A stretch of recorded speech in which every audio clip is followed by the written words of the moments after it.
What's up, fellow travelers? Welcome to Traversing the Stars. I am JD. Please welcome my special guest. She's here, and she's fine. Alyssa Kempinski. Alyssa, welcome to the show.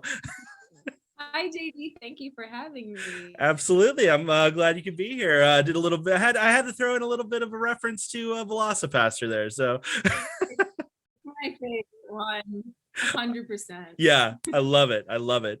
So tell everybody at home a little bit about yourself.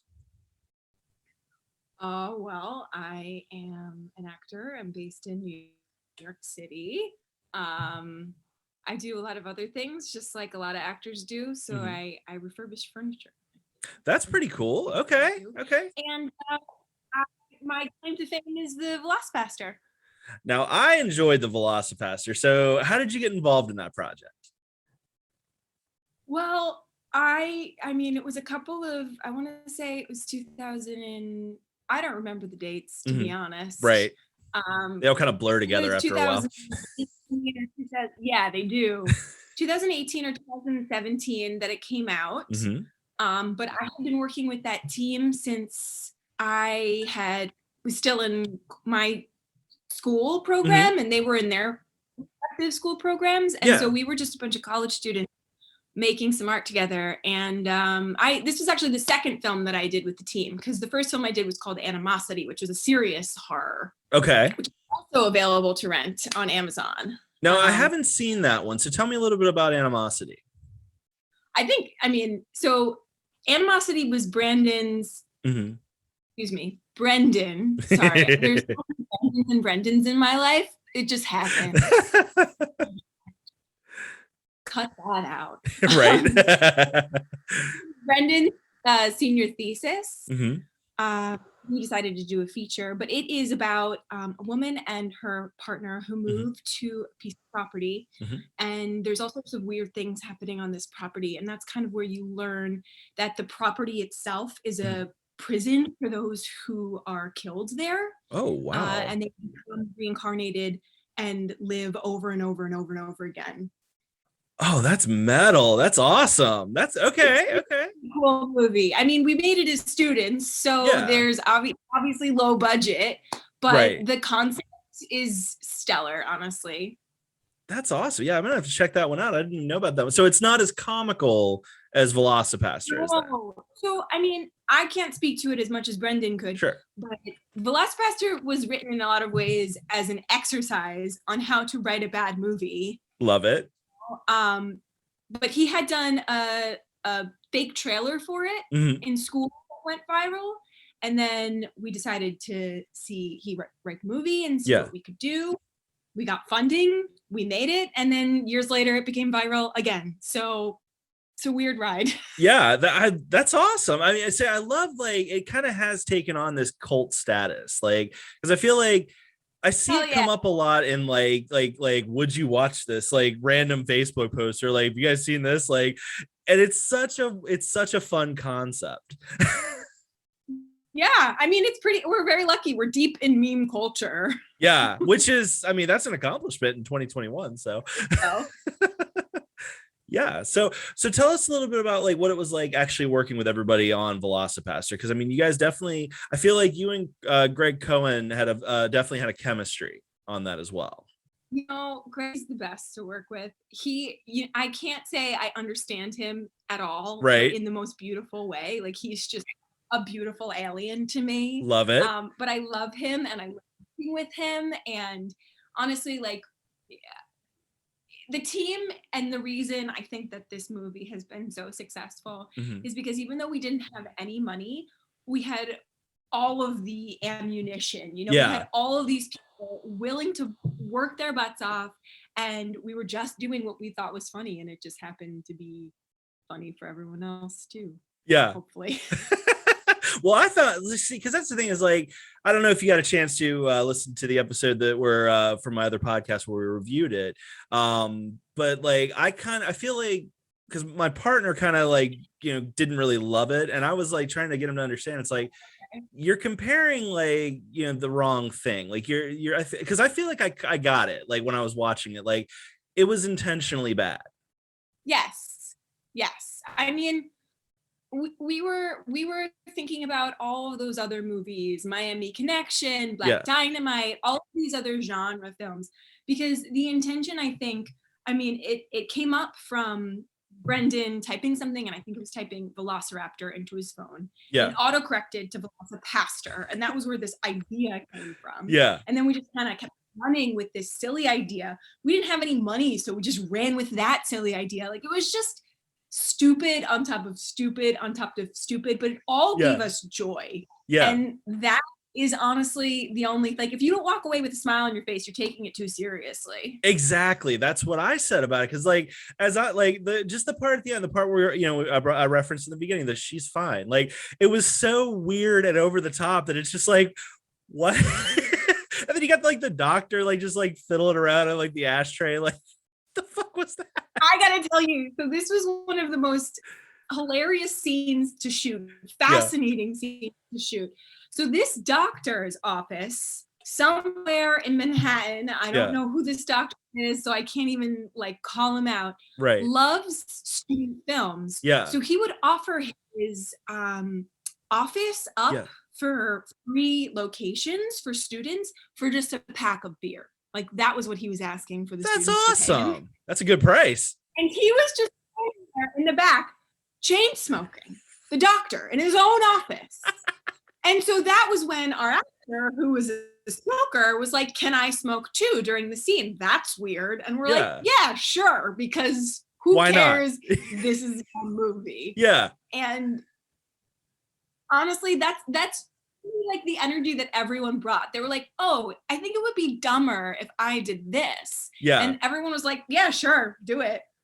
It's just like a group of friends just like trying to outdumb each other. I love it. Yeah, it was fun. As a whole, I'd say is a really hard worker and really committed. And so the combination of not taking ourselves seriously and also taking ourselves extremely seriously, like, worked out and blossomed in this way. Absolutely. I very much agree with that. Now, my favorite character, and honestly, like, possibly even beyond just in the movie, got to be Frankie Mermaid. Frankie Mermaid! Frankie Mermaid! Why is he called Frankie Mermaid? Because he's swimming in bitches. So Frankie Mermaid, story with Frankie Mermaid, Fernando, he's incredible. He was one of Brendan's and Jesse's classmates they went to SVA all together. And he was like, I'm going to be in this movie and this is my character. And he wrote and created Frankie Mermaid and volunteered to shave the top of his head in order to do the comb over. Because Fernando's a very handsome guy. Like, he just did not do that for this movie on purpose. People love Frankie. And he's like so quiet on social media. He's very coy about it, living his little cult lifestyle dream, you know? So he just kind of like lets a little bit of that out, like with the movie, and then just sort of back into his shell. Love it. He's not on like social. Well, he's on social media. He's like quiet, you know? Yeah. I get that. So it's almost kind of like I've heard Will Ferrell is the same way, like, you know, kind of like quiet in real life, but like once you get him going, he's just gone.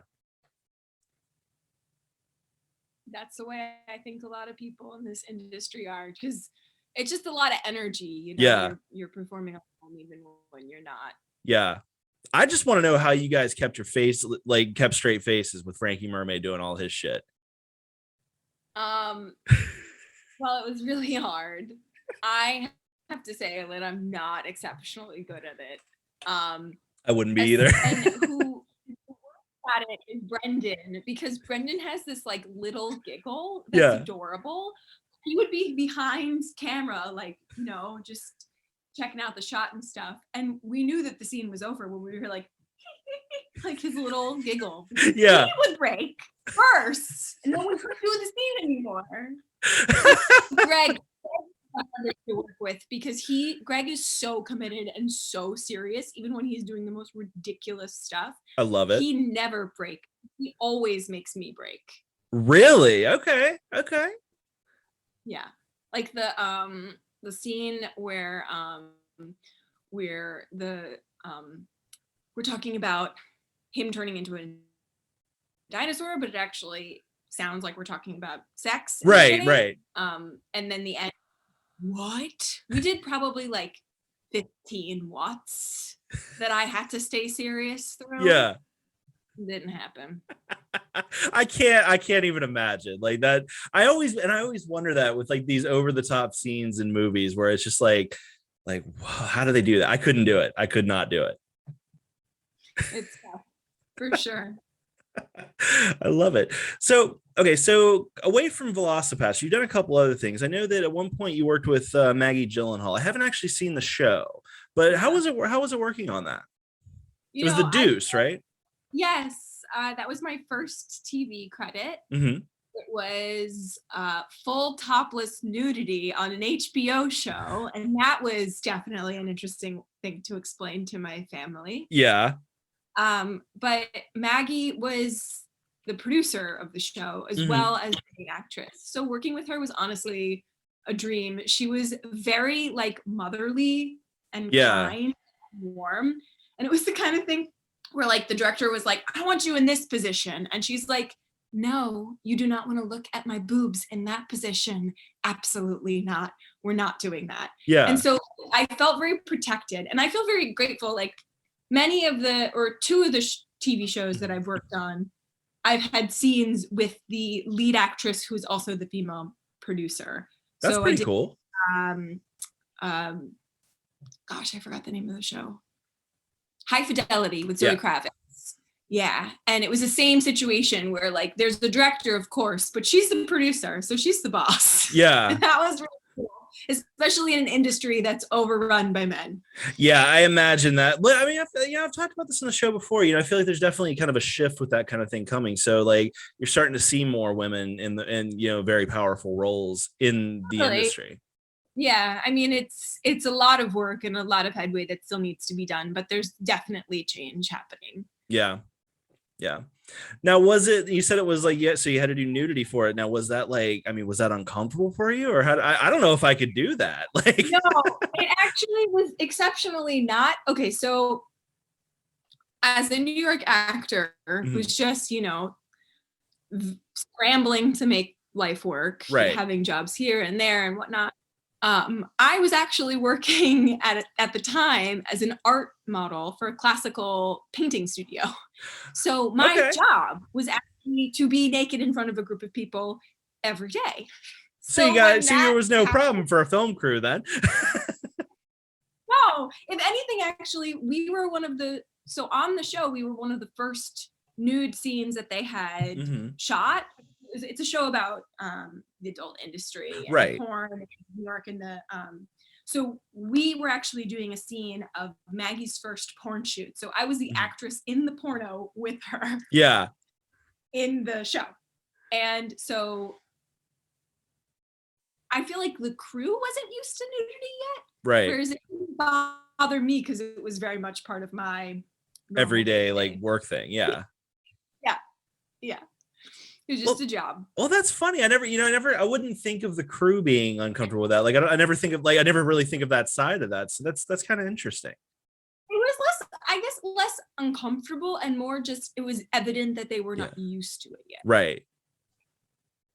Which you can usually tell. Like when I started working with the art studio, like they're very used to nudity because all they do is classical figure painting. Right. So they're just kind of having conversations with me about whatever the news is while I'm butt naked, sitting like that. It was a great experience. I loved working at that studio, actually. That's pretty cool. That's awesome. So, like I said, I don't know if I would have the confidence to do that, but I mean, you look way more like, you have a very elven look to you. Like you definitely like. I would love to see you in some kind of fantasy role, like playing an elf or some kind of character like that. JD, thank you for the compliments. Absolutely. To me.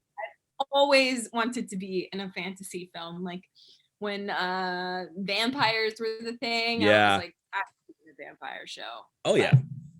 My time hasn't come yet for that. We'll see. Time will tell. It's still early. So, well, so speaking of vampires, though, so I know that Brendan is working on another project that you're involved with. I know Greg is going to be involved, and I know Frankie Mermaid is going to be involved. So tell us a little bit about Outback Dracula. Oh, well, let me give you the update. Uh-huh. The update has been officially announced, Uh-huh. but we've been discussing it. Yeah. Sooner than later, it'll be like officially announced. Mm-hmm. But essentially, Outback Dracula, we realized was, well, firstly, part of our forward movement with that Mm-hmm. had kind of gone to a standstill with COVID, because that Right. was all COVID. But in the time of reflection and working on other stuff, we Mm-hmm. realized that it wasn't the best move for us to move forward with Outback Dracula and divert from the original story. So next is Velocipastor 2. Oh, okay. So what can you tell us about Velocipastor 2 then? I can tell you that we've got a lot of exciting things in the books, even though we are very, very, very early stages. Right. But we have a script, and I think our fans will love it. Awesome. So Doug is going to take on the church around the world now, moving to the next step of that, huh? But yeah, with Carol, who's a doctor or a lawyer by this time. Yeah. Both, Okay. probably. I love it. So yeah, because I love how I do love how that was slipped in there. Like, it's like she's a hooker. It's like, I'm also doing law in med school. Like, like, so obvious. Totally true. I mean, honestly, if a lot of sex workers, especially, like, there's a lot of people working out there who it's their job and they're trying to pursue big things, you know? There's Absolutely. a lot of strippers and good for them. 100%. You got to make it work. 100%. I think like the US is definitely very archaic with that kind of shit, you know, as far as like how like sex workers are looked at. So I'm very much with you on that. I think there needs to be a lot more protections and a lot more, like, I don't know how you remove a stigma or whatever the word, you know, whatever you would do with that. Well, I mean, from my point of view, Mm-hmm. I have a lot of opinions about all of this. Mm-hmm. The movement is to decriminalize, right, not to legalize, because if you legalize, you're taking away an option for a lot of people to do it mm-hmm. that wouldn't be able to do it, because there are so many barriers to entry. Like, for example, I believe in the Netherlands, where it's legal to be a prostitute, you have to pay in order to have a license to do it. But if you don't have the finances for that, that's now barring you from entry. So the idea would be to decriminalize sex work. That way those women can work freely, but still not be going to prison for it, or feel safe and find ways to protect themselves within working. Interesting. Yeah, I never really thought of that. So that makes a lot of sense, actually. So yeah, I'm with you on that. I've played a lot of sex workers, so it's very important for me to understand who you're playing. Yeah. Absolutely. That's awesome. Well, so anything else you can tell us about Velocipastor 2? Anything else, or do we have to wait for it? I mean, I don't know. I think you have to wait for it. For the most part, what I can say is you'll see everyone that you want to see, including Frankie Mermaid. Because he was killed, but I could see a resurrection happening though. I don't remember, and if I do, I can't tell you. Okay. Fair enough. We'll see our main characters. Yeah. Doug and Carol, obviously. Yeah. And then we'll have some new characters. Excellent. I can't wait. We're gonna have you back on once that's out. I can't wait to see it. So definitely keep us up to date on that. Let us know when you know stuff. There'll be big announcements once we start shooting, but we're still very, we're in the process of dotting I's and crossing T's. As you have to do, yeah. I'm looking forward to it, so I can't wait for it. So anywhere anything else you want to mention, or anywhere social medias or anything you want to plug? Oh yeah, you can follow me on Instagram. I have a Twitter too, but I don't really know how to use Twitter. I just mostly tweet the Count from Sesame Street because he just counts, and I think it's so funny. I'm a big Muppet lover. I love the Muppets. But yeah, I'm more active on Instagram, and my Instagram is at Mona Lisa Smiles. Perfect. That's awesome. Alyssa, I so appreciate you being here. This has been an absolute pleasure. I want to have you back once Velocipastor 2 is out and we can talk about it. Same here. Or maybe even if we get more updates, we can talk about it. We'll see. Open door. Anytime you can bring something about it, bring it here.